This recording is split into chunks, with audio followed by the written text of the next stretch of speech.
Will now meet as the Mequon Municipal Water Utility Commission. We can probably let the record show that everyone who was here before is still here, which brings us to approval of the meeting minutes from March 10th. Second. Motion and a second on the minutes. Any comments, questions, corrections? Hearing none, all's in favor of approving the minutes, please say aye. Aye. Any opposed? Minutes are approved. On to several discussion items with possible action. The first, authorizing of an amendment to the Financial Policy Statement 1, the reserve requirements to modify the calculation for the minimum reserve amount for the water utility. This was also presented in July, mirrors the sewer utility policy that you just approved. Very similar language, including the definition of the operating budget and the update that the reallocation would take place after the audit. Any questions from the Water Commission? Do we need a vote on this? I guess it does say possible action, so is there a motion to approve? Motion to approve. Motion and a second. Any further discussion? Hearing and seeing none, please call the roll. Commissioner Tlaco? Aye. Commissioner Meyer? Aye. Commissioner Hancher? Aye. Commissioner Bach? Aye. Commissioner Parrish? Aye. Commissioner Bratt? Aye. Commissioner Gebhardt? Aye. Commissioner Nurbin? Aye. Commissioner Strelchuk? Aye. That item is approved. On to authorization to establish a financial policy statement 2 regarding water utility funding. This was also presented in July. The changes are highlighted and mainly have to do with the feedback from AILers as it relates to the PSC regulations. We included some definitions, a parameter about when the utility would consider a rate case, and then also added the language that with a budget package every year, we will review that the projection of whether or not we're meeting the PSC benchmark. So we are prepared to make rate case decisions as they may come. Excellent, thank you. Any questions from the commission on this item or a potential motion?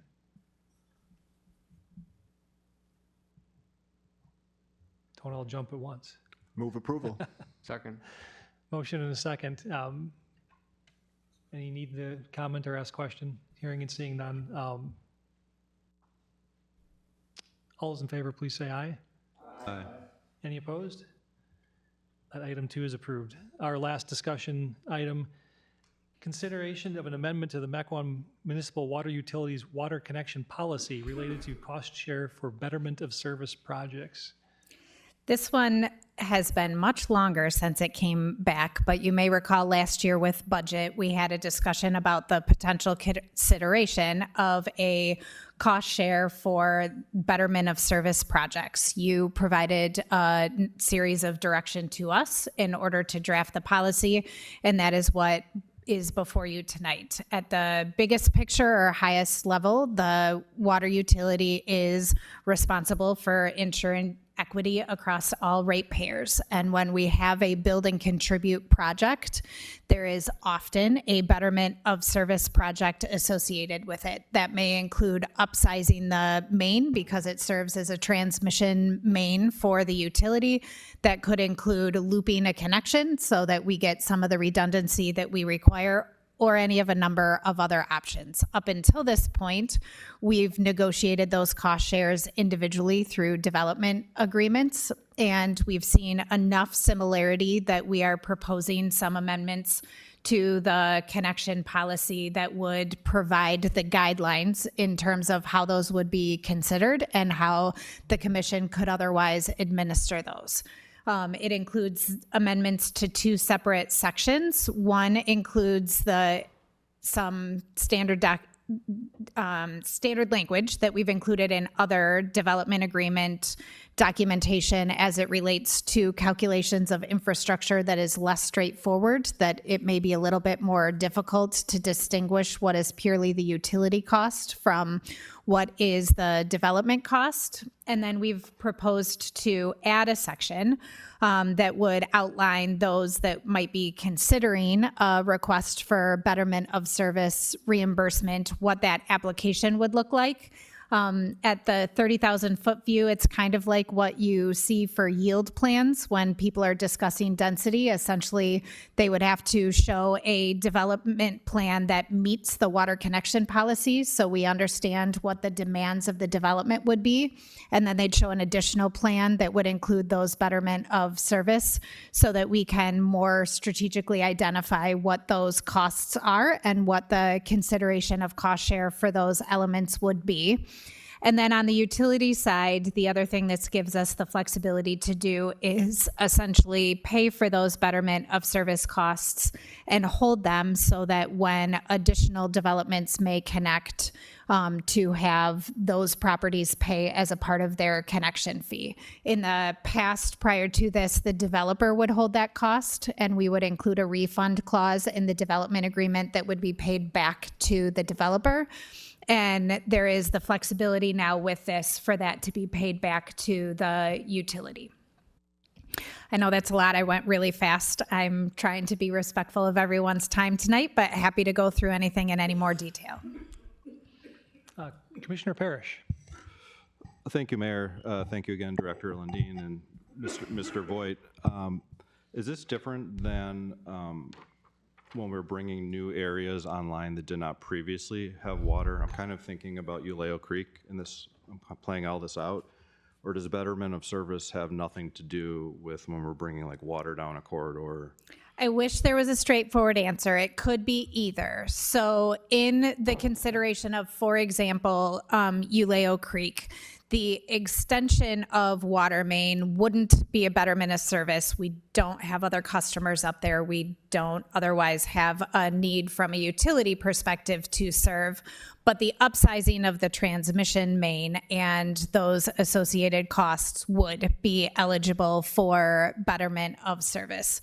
So there is some complexities in terms of where it is. Another example that we've talked about is the connection on Donjas Bay to where the new Swan Road water main is. And that's a little bit different because that would actually be a loop. So right now we have essentially a system that's acting as an independent water utility that's serving one subdivision right now.